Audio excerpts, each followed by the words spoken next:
Hello students, in this video we are going to discuss the question asked in AIPMT 2015 examination.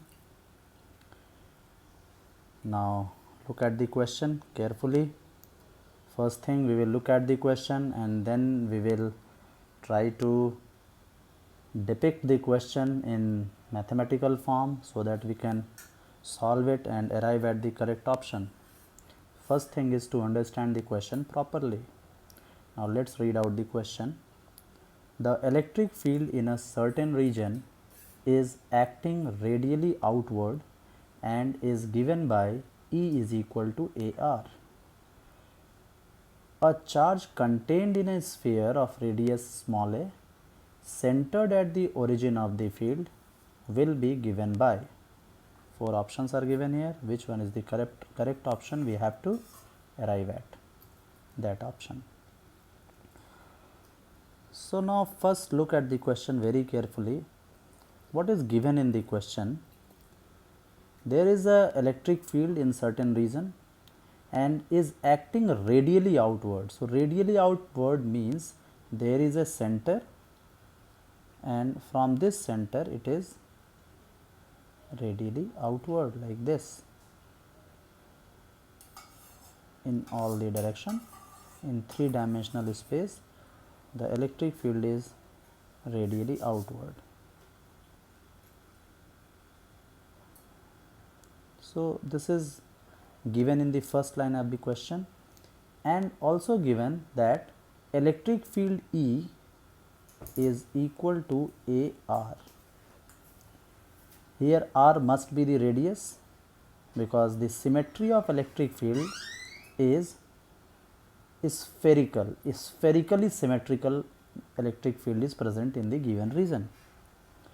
यानी कि अगर हम इस point को, जो पॉइंट जहाँ से ये इलेक्ट्रिक फील्ड शुरू हो रहा है, इस पॉइंट को अगर हम सेंटर माने और थ्री डायमेंशनल स्पेस में एक स्फीयर माने जिसका सेंटर यही पॉइंट है, तो इस सेंटर से स्फीयर के सरफेस की तरफ जाने वाली सारी फील्ड लाइंस यहाँ हम शो कर रहे हैं. रेडियली आउटवर्ड का मतलब यही है. और ये एक्सप्रेशन ये बताता है E equal to A R. A यहाँ पे एक कांस्टेंट होगा निश्चित रूप से. A is a constant but R is not constant. R is the radius of the sphere, जिस स्फीयर के अबाउट स्फेरिकली सिमेट्रिकल ये फील्ड होगा. यानी कि अगर इस सेंटर से आप इस आर डिस्टेंस पे जाते हैं तो आर रेडियस का आप एक स्फीयर अगर बनाएं तो इस स्फीयर के हर पॉइंट पे जो इलेक्ट्रिक फील्ड होगा उसका मैग्नीट्यूड ए इंटू आर के बराबर होगा. ये बात बिल्कुल क्लियर होनी चाहिए पहले आपको. फर्स्ट लाइन में यही बात कही जा रही है. सेकेंड लाइन में क्वेश्चन के कहा जा रहा है a charge contained in a sphere of radius small A centred at the origin of field. यानी कि जिस पॉइंट पे इलेक्ट्रिक फील्ड सेंटर्ड है, जहाँ से वो शुरू हो रहा है, स्टार्ट हो रहा है, एमिनेट हो रहा है, उसी पॉइंट को यदि सेंटर माने और एक स्फीयर माने, इमेजिन करें जैसा कि मैंने यहाँ पे एक स्फीयर बनाया है, तो इस स्फीयर के अंदर कितना चार्ज, और स्फीयर का रेडियस स्मॉल ए से रिप्रेजेंट किया जा रहा है, तो इस स्फीयर के अंदर कितना चार्ज प्रेजेंट होगा ये हमें निकालना है. So let's draw the figure once again. Figure में कह रहा है कि एक पॉइंट है और इस पॉइंट से ए रेडियस का एक, इस पॉइंट को सेंटर मानते हुए ए रेडियस का एक स्फीयर इमेजिन करिए, और आपको निकालना है कि इस स्फीयर के अंदर कितना चार्ज प्रेजेंट है. यदि ये गिवन है पहली लाइन में क्वेश्चन के कि इसी सेंटर पॉइंट से रेडियली आउटवर्ड यहाँ पर एक इलेक्ट्रिक फील्ड प्रेजेंट है. इस इलेक्ट्रिक फील्ड के सोर्स के बारे में कुछ भी नहीं बताया गया है, बस ये कहा गया है कि ये रेडियली आउटवर्ड है. और दूसरी बात ये कही गई है कि ये इलेक्ट्रिक फील्ड का जो मैग्नीट्यूड E है वो A इंटू आर के बराबर है, A multiplied by R. R यहाँ पे क्या है, इसकी वैल्यू 0 से स्टार्ट हो रही है और वेरी करती जाएगी। आप जितनी डिस्टेंस पे चले जाएंगे आर अकॉर्डिंगली वेरी करता जाएगा। तो ये एक क्वेश्चन के बारे में है। क्वेश्चन को समझने के बाद अब हमें क्यू चार्ज निकालना है कि इस ए रेडियस के, जो ये ए रेडियस है, इस ए रेडियस के स्फीयर के अंदर कितना चार्ज एनक्लोज्ड है।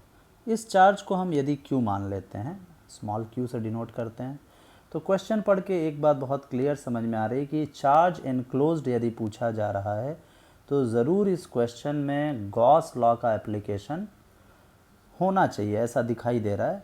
ऐसे ही प्रश्न को हम ट्रैक करते हैं।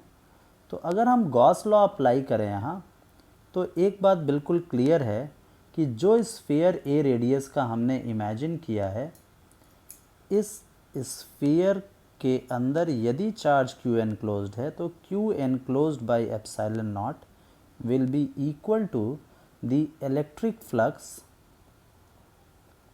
associated with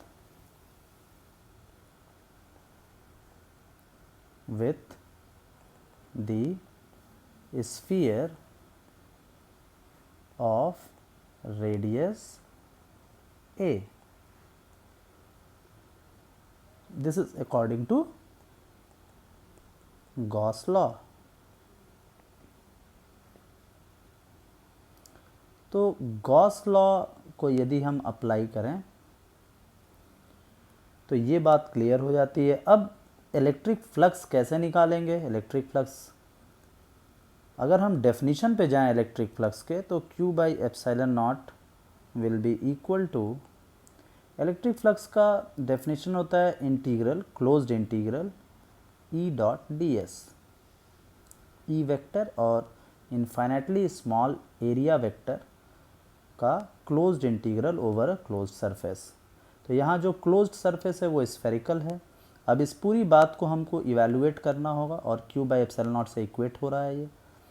तो E का मैग्नीट्यूड यहाँ पे अगर हम देखें तो सबसे पहली बात कि जो स्फीयर यहाँ पे है ऑफ रेडियस है, इस स्फीयर के स्फेरिकल सरफेस को अगर हम गॉसियन सरफेस माने तो इस स्फीयर के सरफेस पे कहीं भी आप अगर एक ds वेक्टर इमेजिन करेंगे, कहीं पे भी आप एक ds वेक्टर इमेजिन करेंगे तो वह वेक्टर रेडियली आउटवर्ड ही होगा, क्योंकि किसी भी सरफेस का surface area vector perpendicularly away from the surface होता है।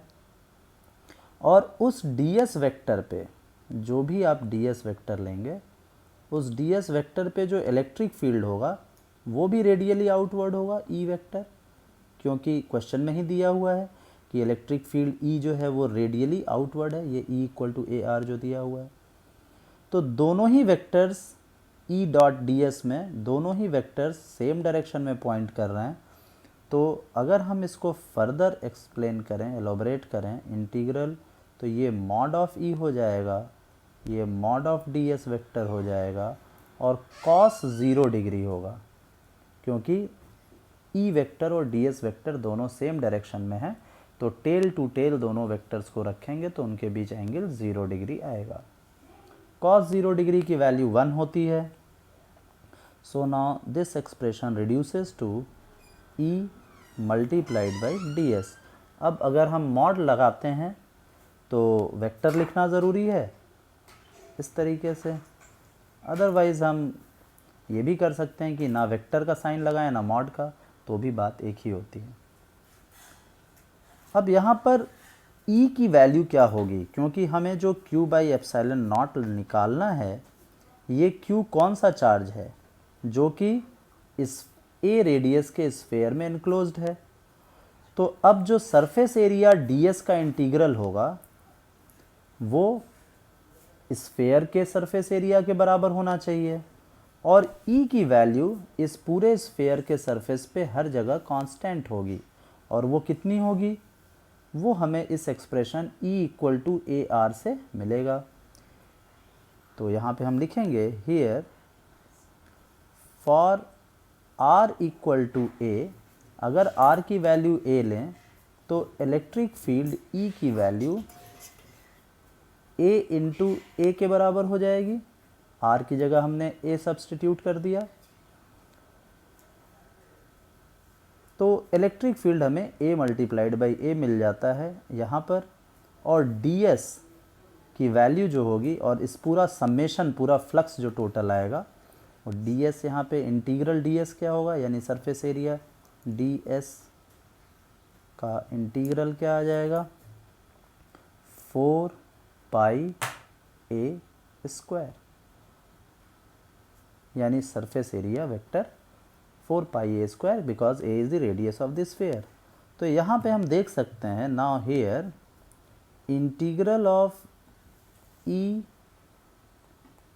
Dot ds comes out to be, E की वैल्यू यहाँ से सब्सटीट्यूट कर देंगे, a मल्टीप्लाइड बाई a, और ds का इंटीग्रल जो समेशन आएगा टोटल सरफेस एरिया, वो 4 पाई a स्क्वायर। तो अब ये वाली वैल्यू यहाँ से हम इस इक्वेशन में पुटअप करेंगे, तो q बाई एप्साइलन नॉट हमारा यहाँ से आ जाएगा is equal to a multiplied by a then multiplied by 4 pi a square. अब यहाँ से हमें निकालना क्या था, q निकालना था, तो q की वैल्यू हो जाएगी एप्साइलन नॉट, इधर क्रॉस मल्टीप्लाई हो जाएगा, तो it is 4 pi epsilon not capital A multiplied by A square, ये a क्यूब हो जाएगा। So this is the charge enclosed in the sphere of radius a, whose center is at the point of origin of electric field. So now this is going to be the correct answer. Now let's look at the options given in the question. So looking at the options, fourth option is the correct option, 4 pi epsilon naught a small a raised to power 3. So the correct answer is